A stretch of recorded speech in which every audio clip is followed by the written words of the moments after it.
A gente, na maioria das vezes, não se dá conta disso. Mas o carbono em nossos corpos e de todos os seres vivos é de origem alienígena e percorreu um longo caminho até chegar à Terra.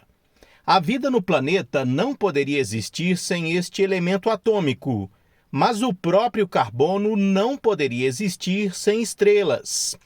Quase todos os elementos, exceto hidrogênio e hélio, incluindo carbono, oxigênio e ferro, outros ingredientes da vida, só existem porque foram forjados em fornalhas estelares e depois lançados no cosmos quando suas estrelas morreram. Em um ato final de reciclagem galáctica, planetas como o nosso são formados pela incorporação desses átomos construídos por estrelas em sua composição, seja o ferro no núcleo da Terra, o oxigênio em sua atmosfera ou o carbono nos corpos dos terráqueos e outros seres vivos.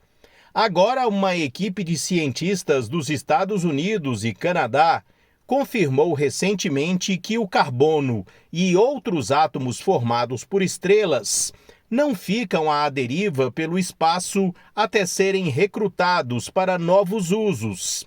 Para galáxias como a nossa, que ainda estão ativamente formando novas estrelas, esses átomos fazem uma longa e tortuosa jornada. Eles circulam a galáxia de origem em correntes gigantes que se estendem para o espaço intergaláctico.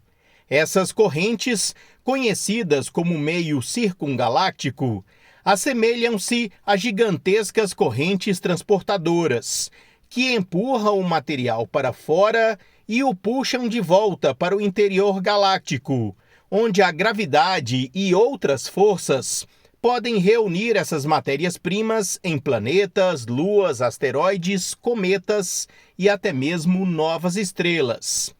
Pense no meio circungaláctico como uma estação de trem gigante.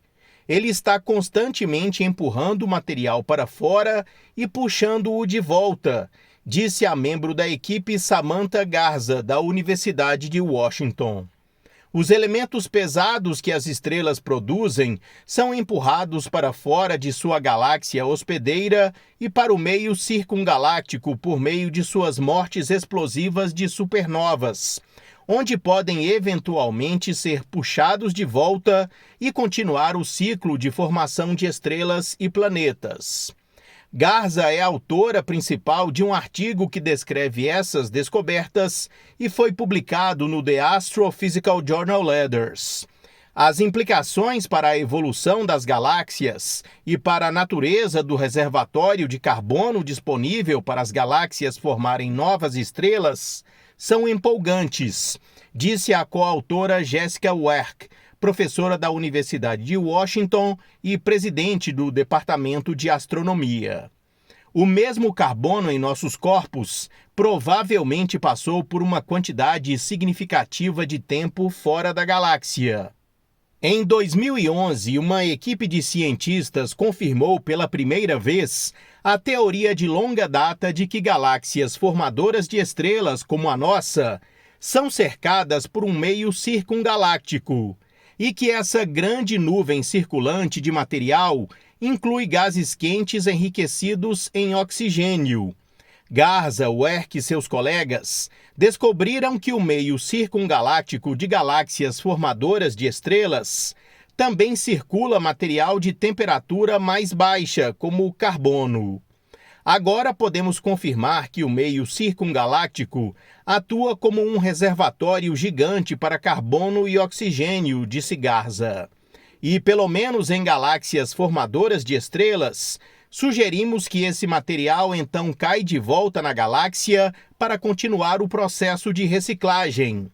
Estudar o meio circungaláctico pode ajudar os cientistas a entender como esse processo de reciclagem diminui, o que acontecerá eventualmente para todas as galáxias, até mesmo a nossa. Uma hipótese é que uma desaceleração ou quebra da contribuição do meio circungaláctico para o processo de reciclagem pode explicar por que as populações estelares de uma galáxia declinam ao longo de longos períodos de tempo.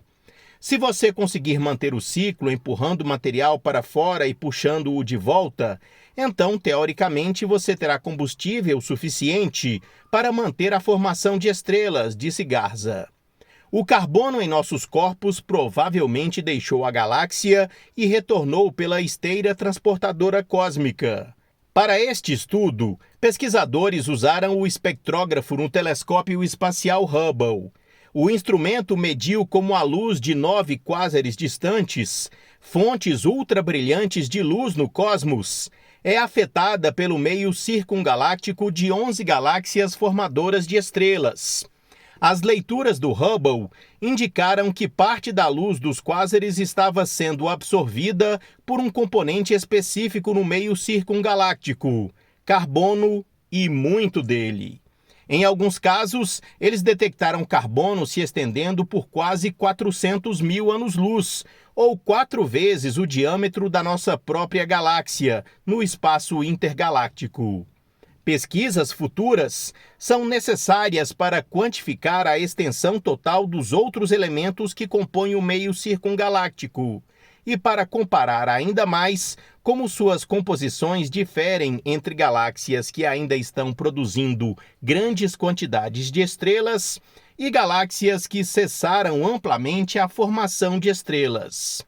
Essas respostas podem esclarecer não apenas quando galáxias como a nossa fazem a transição para desertos estelares, mas por quê. Este foi o Minuto News, uma pílula com notícias sobre ciências, reservada apenas para seres compostos por carbono de origem estelar.